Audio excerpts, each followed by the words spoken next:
El último 6 y 7 de septiembre se realizó un sondeo de opinión entre 1.200 personas en la República Argentina, una encuesta que tuvo alcance nacional y la realizó la consultora Gustavo Córdoba y Asociados. Esta encuesta entrega como dato significativo que el 23,9% de los argentinos cree que las medidas anunciadas por el gobierno, creen las medidas anunciadas por el gobierno de Mauricio Macri, que van a generar en definitiva un aspecto positivo de las mismas.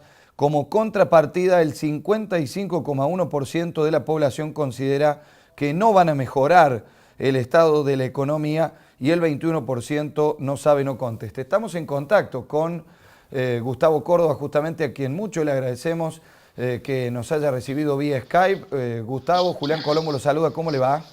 Hola Julián, agradecido yo por la invitación a pensar en voz alta lo que es hoy la agenda política del país.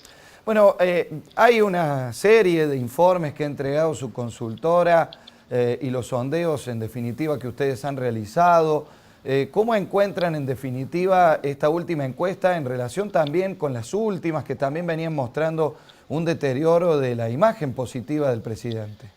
Bueno, eso se mantiene. Yo creo que hay un marcado pesimismo respecto a la marcha de la economía, a tal punto que por sexto mes consecutivo la inflación sigue siendo el principal problema para los argentinos, nada más que aumenta en porcentaje la preocupación. En esta última medición, el 40% de los argentinos dice que la inflación es el principal problema, seguido por un 20% por los que creen que la corrupción es el segundo problema. De cualquier modo, el 60% de los argentinos también es pesimista respecto de la marcha de la economía a un año. Y también, digamos, quizá uno de los puntos en los cuales la posición del gobierno supere el promedio de apoyo es cuando le preguntamos a la gente si confía en las palabras del presidente Macri.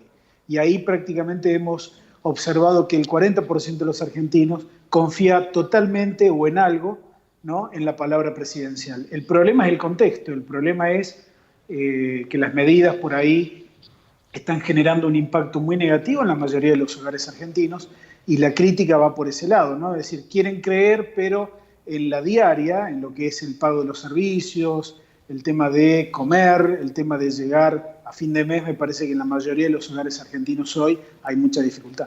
¿Se puede conocer cuál es el desagregado por provincia o al menos por las provincias en donde ha tenido mayor seguimiento o que más lo han votado en definitiva el proyecto de Cambiemos?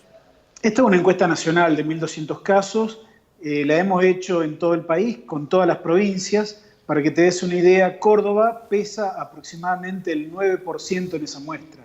Es decir, que tendríamos apenas 110 casos de la provincia de Córdoba. Y es muy difícil por ahí desagregar datos provinciales. Quizá el único dato, o la única provincia de la cual sí se puede desagregar algún dato confiable es la provincia de Buenos Aires, que tiene casi el 40% del total, ¿no? Y te diría que en la provincia de Buenos Aires los números son prácticamente como el promedio nacional.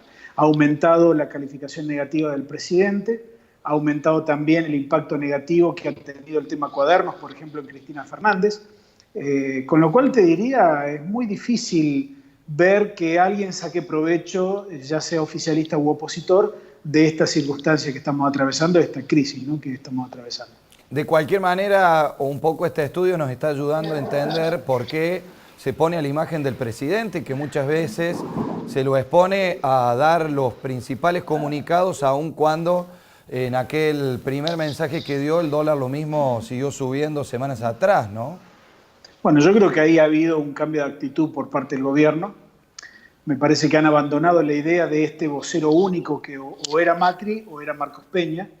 Creo que ese funcionamiento, digamos, de cómo manejaron la comunicación gubernamental les provocó demasiados dolores de cabeza. Como bien decís vos, a cada declaración le sucedía un nivel de desconfianza inédito del mercado. Creo que ellos hoy han hecho una transición a voceros múltiples, cada ministro es vocero de su propia área y eventualmente coordinarán declaraciones de tal manera que creo que el resultado de todo ese cambio de estrategia apunta a dotarle de mayor previsibilidad a la sociedad argentina, porque estábamos parados en una paradoja.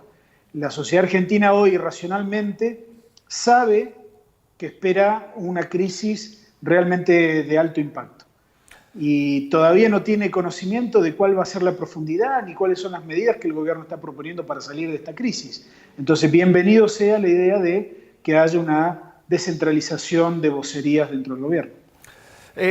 Por último, y ya apelando ya al conocimiento suyo por los distintos sondeos, consultarle a propósito de cómo viene impactando en las imágenes de los políticos de turno, ¿cree usted? Si es que tienen algún sondeo que les permite inferir algo.